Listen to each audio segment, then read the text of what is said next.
Oh, sorry, effigies, effigies.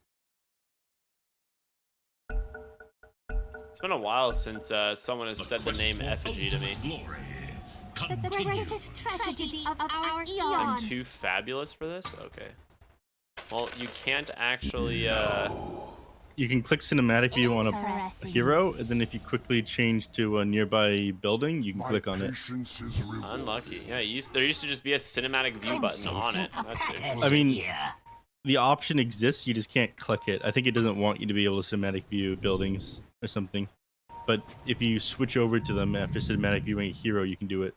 You can definitely do any buildings. Effigies are just broken. Like, do effigies as well. Oh yeah, they're definitely broken. You can't see their HP bars or anything when you click on them. It's neat. This game's unplayable, man. Yeah, it's actually really strange. There's just like no HP bar, nothing. It's just blank. Who knows how much health effigies have? I wonder how long that's just like been a bug in this game and like no one's noticed because I mean, it's really hard to find bugs in this game. There's like literally never been a single one, but that's been in the game for I think like 2 years now. What is this tragedy of our At least that's when I started noticing that one. Nice. Well, easy D ward in the mid lane here for Radiant. Plus 100 gold. Welcome one and all to the main. I'm a little bit curious like how they decide to Stay down.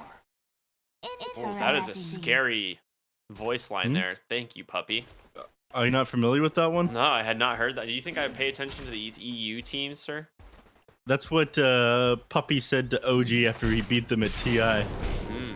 When knocked them into the lower bracket. I was like, what do you mean beat them? I distinctly remember OG not being beaten at TI. Don't you remember the most recent one, TI-10? No. Was there? Let's see. Oh yeah, that did happen. I forgot. It's hard to remember. All right, let's get the show on the road. Already, Ember Spirit is dominating here in the mid lane, but Hawk hasn't managed to. He hasn't finished his creep wave yet, so we'll catch back up here. The action is probably going to happen in the bottom lane, though, between the Spirit Breaker and the Lich. SB is only level 1, though, and he's pretty underwhelming until he's at least got 1 point in charge and Greater Bash. Otherwise, he doesn't do too much. Yeah, Greater Bash level 1 always feels like such a rough ability. Like both your abilities feel so useless level 1. You really need your level 2.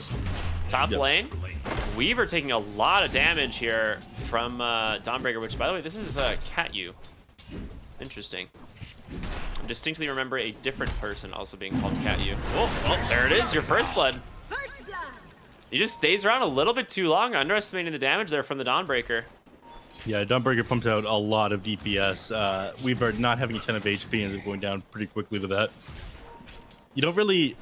It's like one of the worst heroes you can try to play with as well. She just hits you through your invisibility with both of her abilities that do a ton of damage. Sexyfat being completely zoned out into the trees here.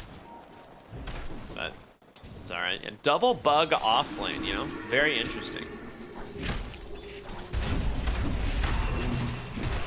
This hero just has such a ridiculous amount of damage with Starbreaker and Celestial Hammer.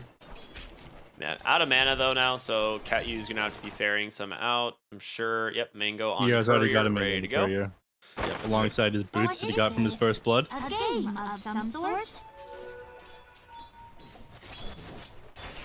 And over down to the... Usually, are we gonna see any more action up here on top? Looks like Weaver's just playing around in the trees here. He can't really fight into Cat-U, which is super annoying. Yeah, there's just not much you can do. I mean, this is the thing with the Terrorblade in the lane too. Like, they don't have really any way of harassing out this Terrorblade. Like, they have Weaver, Broodmother, both of which are almost entirely physical damage. And so he's just, like, very much able to do what he wants. Yeah, Spearbreaker taking a lot of damage. A single bash here from Benny might have been enough to do it, but doesn't get lucky enough, so... Yeah, only got the 1-1-1, so 12% is not very much, and Kim is just going to get back, hit a walk back to base. Kim, aka Moose. Not bad for him, though, as Snooze. he'll just charge back out. Ooh, Broodmother top lane, falling very low. And a second kill going the way of the Dawnbreaker. The meta was committed for this one. And this is kind of expected, right? Once you pop the meta here, it is level 2. It's very easy to just CS in the lane, and then any hero that comes too far out of position, like, I don't know, say this Weaver right now, just gonna get slapped for so much damage. Is he just dead? Yep. All right, pops a Fairy Fire, gets away with just a sliver of HP, and Kataro is just, yeah, he's asserting a lot of dominance here in this top lane. Yeah, I'm surprised he got back there. I think he could have been able to finish him off. He does have enough movement speed for it. 215. Yeah. He's moving almost as quick as that Dawnbreaker there, and the Weaver's only got 275. One more auto attack from him would have finished off the Weaver, but good Fairy Fire play from him for sure to do it. Meanwhile, bot lane looks like. What is this? nope. Oh wait, no. He's Mid lane. rotating over to the mid. Oh, okay. Yeah. Trying to contest the runes there on the ledge, but the Spirit Breaker ends up catching him out. Bottom lane isn't too interesting. Just Mars up against the Faceless Void. Fenny is doing super well for himself, and Frank's struggling down here.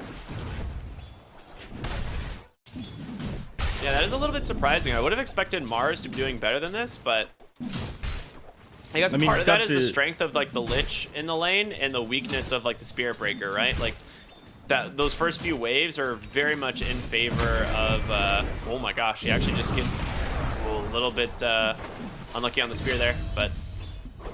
Top lane, Katyu goes down finally, and Kataro being chased down does drop the reflection, slowing them up quite a bit, but he is just so slow. Double kill goes the way of the Weaver, and he just got 3 earn charges right out the gate. Yeah, no need to even drop an earn charge on on the Terrorblade as he finishes him off. Bug's very good ability. Really hoping this one gets nerfed. Yeah. So, I mean, a lot of this is like the Orb of Corrosion slow combined with the Silken Boa, right? Like, that was able to just keep the Terrorblade there, stack up all that damage when normally, you know, he feels a lot safer. They've actually rotated the Lich up here as well, so Katyu, if he scouts this out, might be able to keep Kataro alive, but they go for the dive just right underneath the tower. The Frost Shield is there. Kataro is just dead. The walk of shame certainly to follow, as he just has 2 deaths back to back, and now suddenly the top lane completely salvaged for the side of the Radiant. Yeah, and they would start pressuring the tower here, but unfortunately not level 60 on the Broodmother, and that's when you really hit your stride, but you'd have complete control over your jungle. At this point, Terrorblade likes to get back and go to the jungle after he's lost his lane and taken a couple deaths, but against a Broodmother, it's just not possible. Sexy Fat's going to have complete control over it while he farms out the lane as well, and he's almost at his level 6. Just needs another 3/4 of a level. Bottom lane, Frank just keeps getting pelted by. Oh, Coil comes out. Beautiful rotation in from the puck. Do they have the damage to finish him off the orb? Just off the mark. There's gonna be the charge. Onto the Faceless Void. A 1-for-1 trade. Make it 2 as it's a double kill for the puck. Short-lived creatures. Right. CBS off to a decent start. Double Null Talisman. I mean, I hope this guy is finding kills with this build. But it does make up for the fact that you were not doing so hot a moment ago. You do lose Frank again. And Faceless Void is still significantly out. Once again, Silken Boa comes out. Into the trees they go. Rotation from Mini. And this should be a quick pickup once again. This time going for the Ember Spirit. And Terrorblade now with his 3rd death of the game. Yep. So they do end up giving up kills down the bottom lane, but they punish that puck rotation. They know, okay, if he's TPing down there, he's on the opposite side of the map. This guy doesn't even have boots yet. There's no way that he's able to respond to us ganking the TB in the jungle. And this is where he has to be if he's not in the lane. So they really need to establish more vision up in their own jungle. Right now, you have a deep observer ward, and I don't see this one getting dewarded in the next couple of minutes. This is going to make Broodmother's life super easy, who, after this creep wave, will hit level 6. Yeah, and that's the big deal, right? When, oh my gosh, Dawnbreaker is level 6. I guess she'd just be able to sit in the lane. Dawnbreaker is dead. Yeah. Well, close. Can't get rid of the bug. No, she's got an urn on her too. She's super dead. Yep. Good old Weaver. The magical and the physical damage dots. What can you do? I pretty much just die. Like, I feel like that's it. That's like all you ever can do on this hero.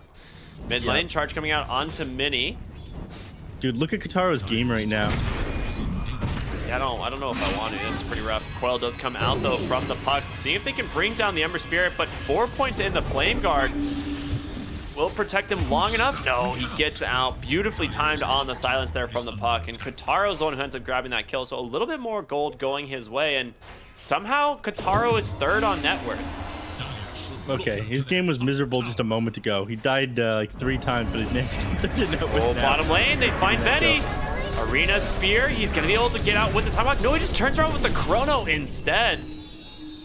Oh, never mind, Time Walk was on cooldown, wow. Yeah. He just walks back and forth there, uses the Chrono, and he's going to be able to dodge. Seabass didn't choose to continue to pursue him there, even though he could have illusionary orb over the Chrono. Now Ember Spirit.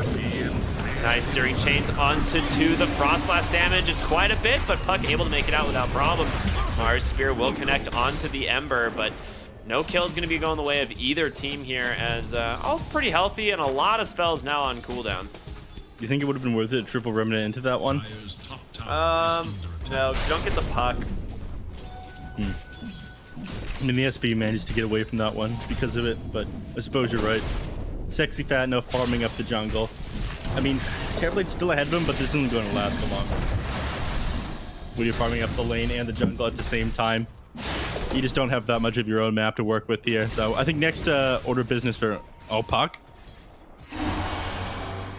Where's Puck? Mid? Oh yeah, Coil in the mid lane. Another, this time a solo kill onto Mini's Ember Spirit, and we knew that they were going to be picking up an Ember counter from the mid lane at the end here, and it's working. No, that was Ember's choice. He tried to go in and dive the Puck, find a kill there, but he turned it around on him pretty quickly, popped the wand, some bottle charges, and dropped the Dream Coil off on him.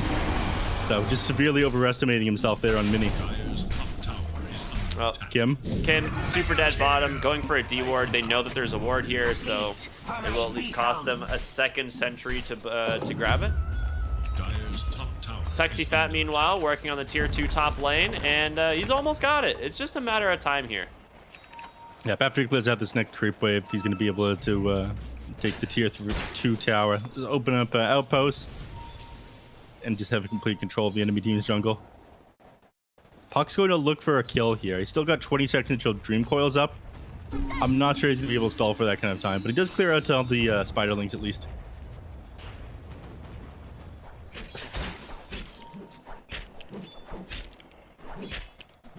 Alright.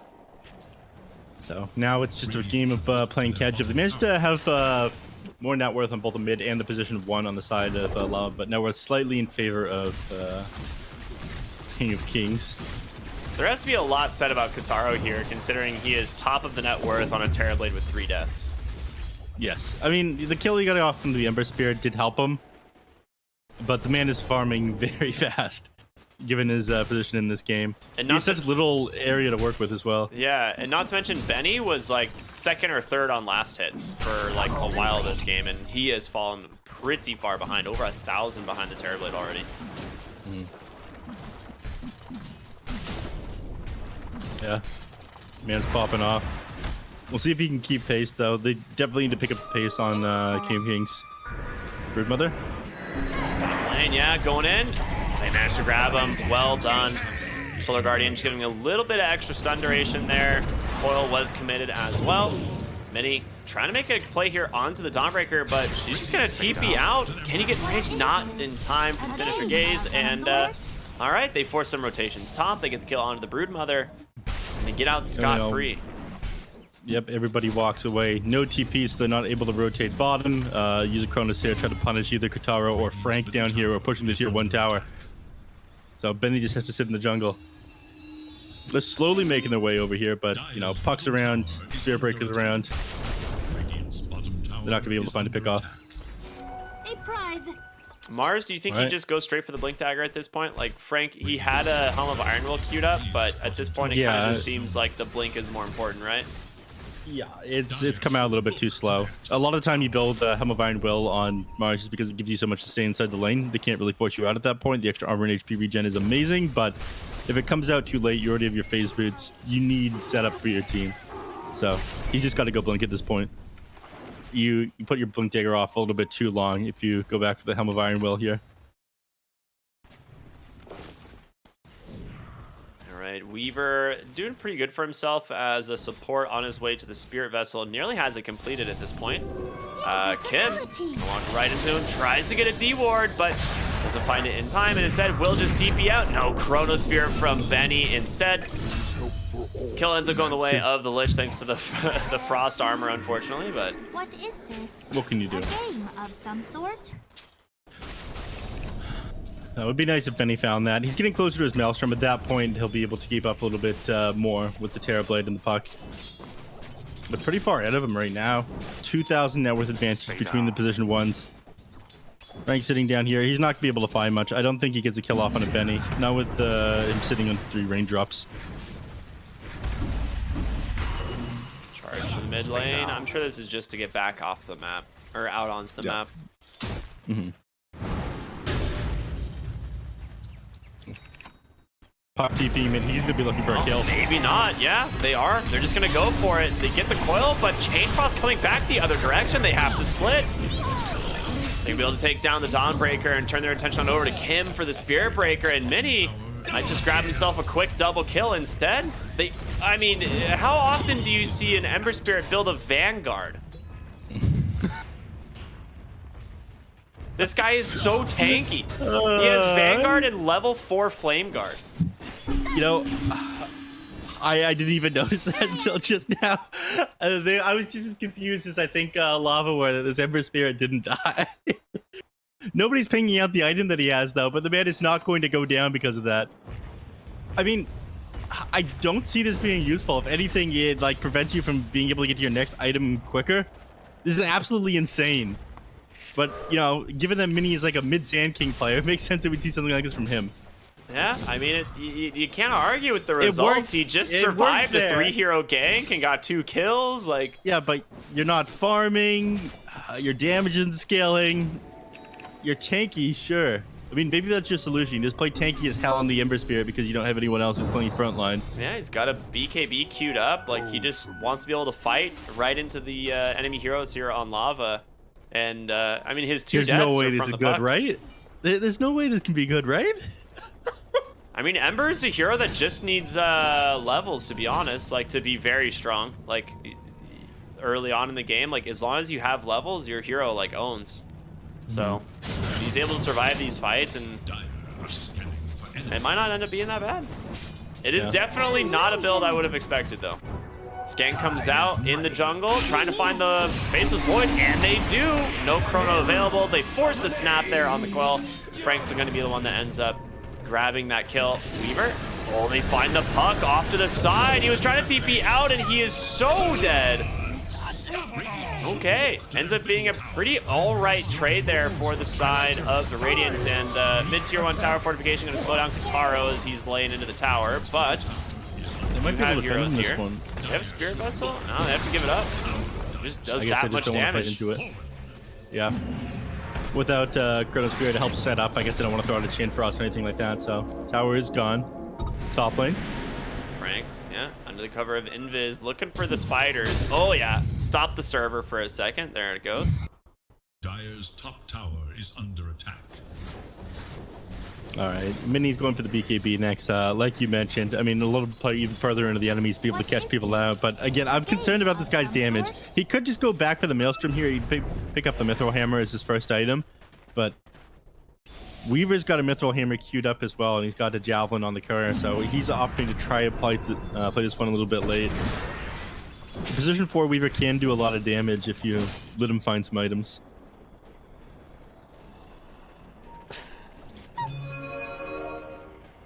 And Puck's just gonna be a nuisance. He's got Blink Dagger queued up next. I suppose he does need faster initiation. And Frank, he goes Blink Dagger. He's got Yule Scepter queued up as his next item, which makes sense. You want to be able to set up on this Ember Spirit of the Faceless Void before they can get off any of their abilities, so you can catch him out, hit him with the Yules and pin him to a tree before he can time walk away. The good old You start to Shadow fight off on Amulet to him. get the bug off of you. That's actually pretty freaking smart. I mean, it's 1,000 gold.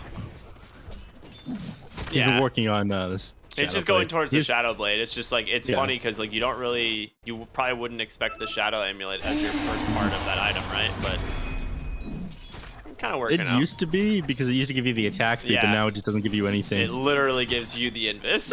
It's like this item is so... It definitely needs to be reworked. I mean, they reworked into this. This is what they came up with, and they said we need something different. Nice kill there in the mid lane. They only end up finding Lich, though. The Arena originally dropped, hoping to find the Ember Spirit, but settled for the Lich.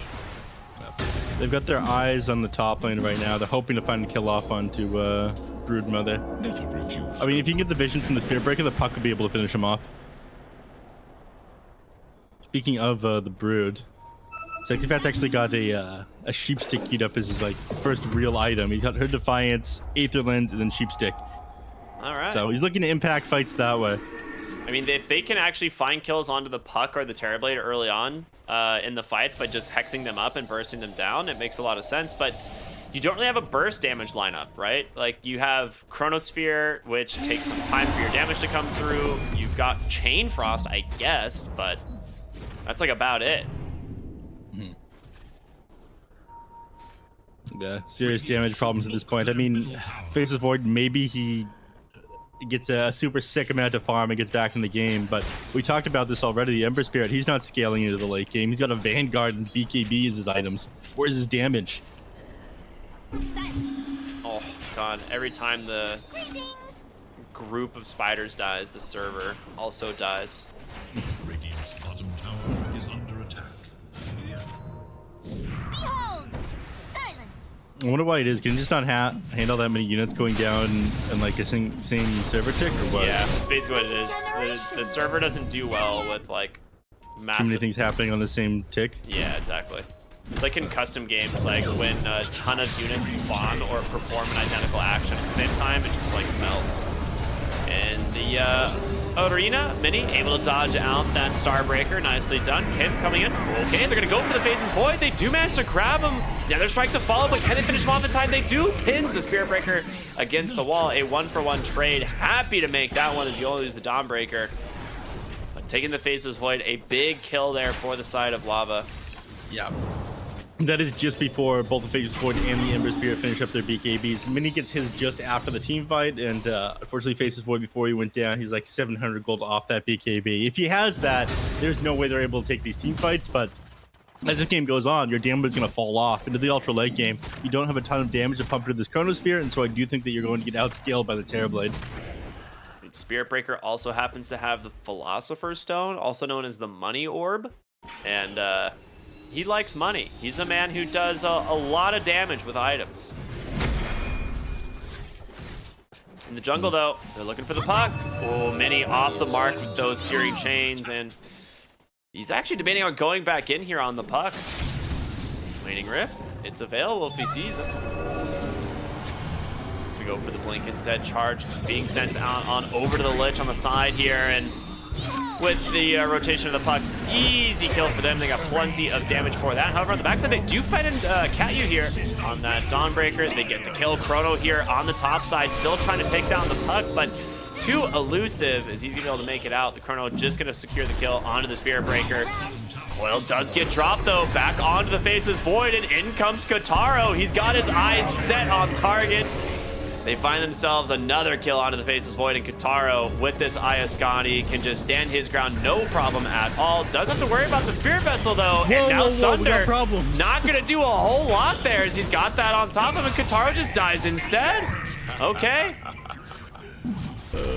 Not such a no problem situation after all. Man walks too far up the hill and just gets melted by the amount of damage. I think that came out from I mean, that was all three of them. Weaver did a surprising amount there, though. Spirit Vessel on the Weaver, like, pretty much prevented the Sunder from doing much of anything. He only got back, like, 15% HP off of the Spirit Breaker or something. Yeah. It's... Or Mars, I think. Wait, no. I think Mars is just sitting at fairly low HP, and he took a bunch of damage as he did that, because Sunder isn't affected by HP regeneration swaps. Oh, really? Oh, yeah. Then... Yeah, it doesn't count as regeneration. Otherwise, AA Blast would stop it. Oh, that's right, yeah. I forget that. Terrorblade is like the only carry counter that still does really well. Yeah. Was there a third one? Am I crazy? Actually, just smoke up right away here on Lava. They want to get active again with Frank, and Coil coming off cooldown once again. They only really see the Lich here on the side. They don't have vision up on the high ground here, so they do feel somewhat safe, but Broodmother is the one they're going to end up setting their sights on as the charge comes through from the Spirit Breaker. Still has another strike. Coil does come through. If they bash him one more time, they'll be able to break the Coil, but they don't need it. So they find themselves another kill there onto the Broodmother, and Lava making some really solid rotations, pulling themselves actually into the net worth lead for the first time in a while. Is under attack. And Sexy Fat not having such an easy game right now. I mean, usually Broodmother, you want to dominate the entire enemy team's jungle, but against Spirit Breaker and Puck, it was way too easy for them to find these kills off onto him, so he's really struggling. He's hoping to contribute to his team by building the sheep stick, but he's still another, like, 20, or sorry, like 11, 1,300, 1,400 gold off of it right now. Yeah. Man needs to get this item finished. This team can fight, but I'm like thinking that their damage is gonna fall off by then, because again, this Ember Spirit who ended up going the Vanguard, he's sitting on 2,000 gold, but he definitely needs some damage items. If there's anything we learned in these last team fights is they need more to deal with these heroes. Like they did manage to blow up the Terrorblade in that last team fight, but once he gets a couple more items, I don't think he can be able to bring him down like that.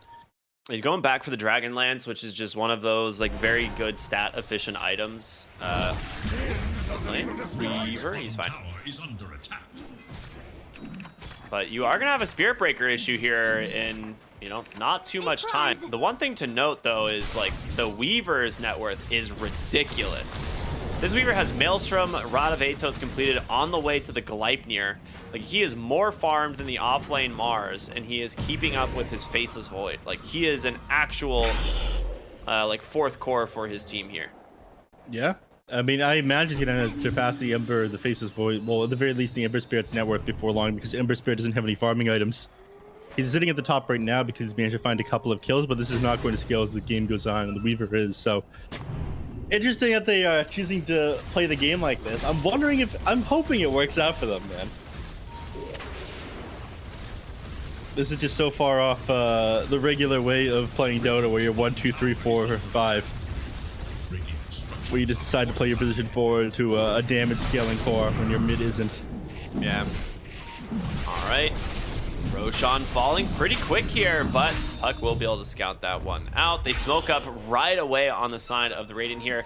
Looking to go up onto the high ground. They do have the ward advantage. Catyu gonna get scouted as soon as he drops that one. Spirit Vessel out in trouble, but nice jump in from the Mars. Tries to take down the Lich. The charge, it's gonna come through, does connect, and that will be able to finish him off. He managed to take down the Dawnbreaker in exchange. Buyback gonna get pulled on the Lich. They still have the one available on the Dawnbreaker. Mini taking a lot of damage here, still has the BKB, but there's gonna be the Chronosphere right on the Terrorblade. The buyback into the Solar Guardian. Gonna be plenty of heals for this Terrorblade. Yules onto the Ember Spirit, spears him right into the trees, and they get the big kill there. Mini does go down. Coil committed very far forward onto the Faceless Void. He snaps it by mistake. He dies as well. 2 big core kills. Can they find more? It's gonna be Sexy Fat on the Broodmother trying to run away. Spear does connect perfectly into the tree, and now Lich hobbling away under the cover of that Glimmer Cape. He's gonna be fine, but the Roshan, it's already being targeted by Kataro. He just double backed. He's like, yeah, you guys got it. I'm gonna go kill this big Roche dude. Keeping his eye on the prize here. Managed to make quick work of it. Even Fast, I think, them weakening the Roshan before they go into the pit there. But that was a super sick bait by Kataro and Seabass there. I'm not sure if you saw it, but they set up to make it look like the perfect Chronosphere off on position 1 and 2. But Puck, Blink Dagger off a cooldown, just blinks in the direction. Alright, he managed to find a kill on the Lich. But yeah, he blinks in the direction that he's facing while he was phase shift, so you get to leave the Chronosphere if you do that, or if you illusionary orb out while you're phase shifted. Because there's no time to turn around, you just go straight forward. The Chronosphere never ends up actually connecting with you, and you can leave it at a phase shift. Yeah, and they like knew they had the buyback on the Dawnbreaker, right? And Solar Guardian combined with Holy Locket, like she didn't even have to use the 20 charges. Like she just keeps that Terrorblade alive completely. A great counter to that Faceless Void as long as it hasn't already been committed. Yeah, in Faceless Void realized, okay, I have no damage items. I just have this Maelstrom. I'm not going to be able to like out damage the Solar Guardian as I come into a hero with like almost 40 points of armor. Oh my gosh. That was a pretty sick save by Kim in the bottom lane. He forces the BKB on Mini, and like Frank goes to TP out, and he just charges through his Spirit with the Spirit Breaker, stuns up the whole team, and walks away under the cover of Invis. They're gonna charge right down in the mid lane again. Tower is under This time, Aghanim Scepter completed on the SB. Did he start charging before he completed the Aghanim Scepter? I feel like he doesn't have the movement speed bonus. Wait, no, it doesn't give you the movement speed bonus anymore. Yeah, it's just cooldown and whatever is the talent that's the movement speed. It used to give you plus 200, right? I think it's...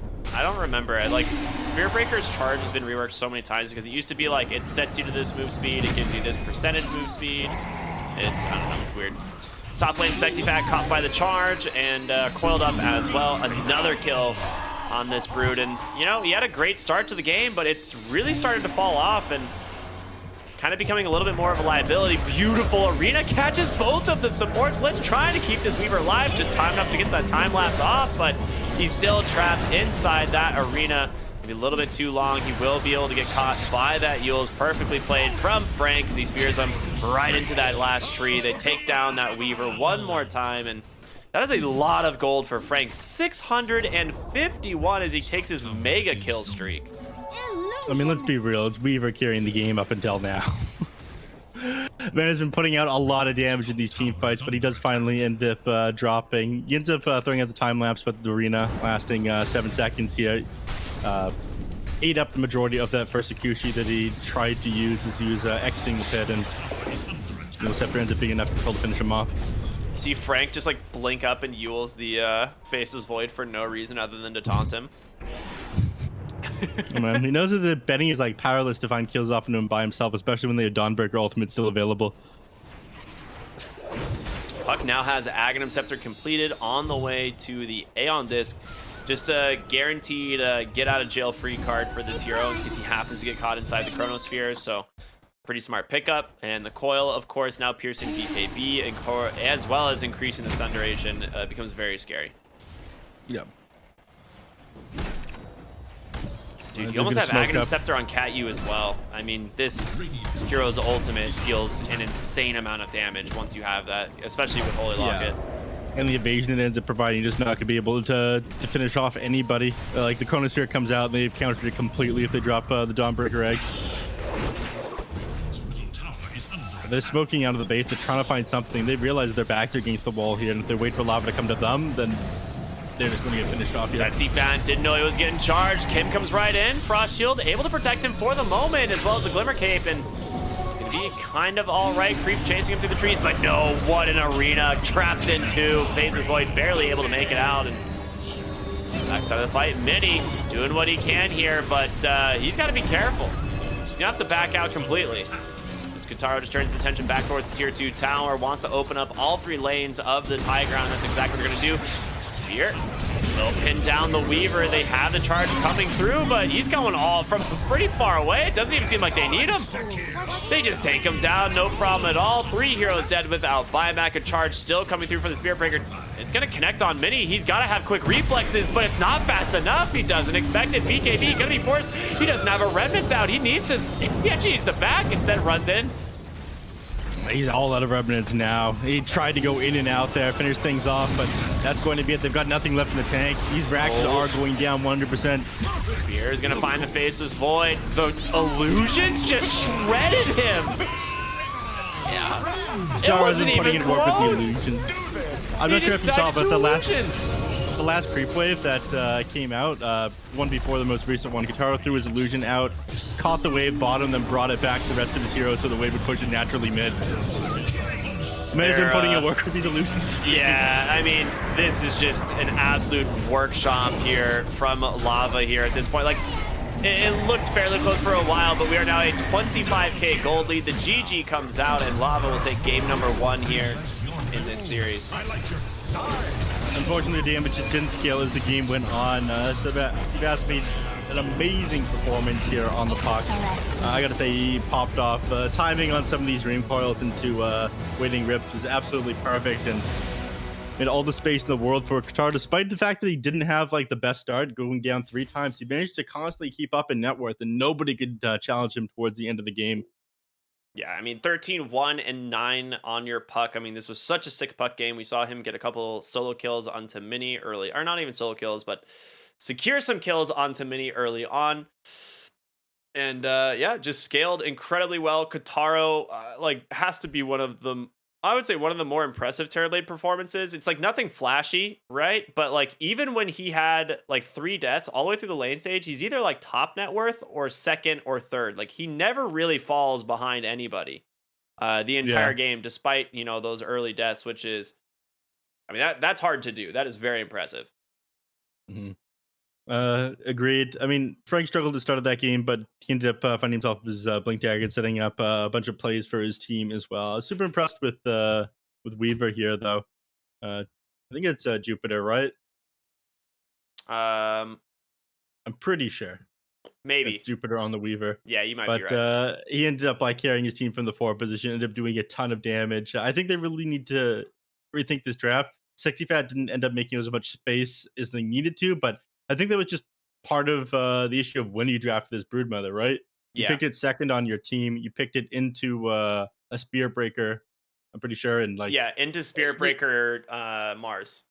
yeah, so your game is just going to be miserable. And they end up picking up a puck as well, so you can never really run around and make space for your team like you're supposed to be able to on the Broodmother. So that one definitely needs to be rethought going into this next game here. But Lava looking in pretty good shape.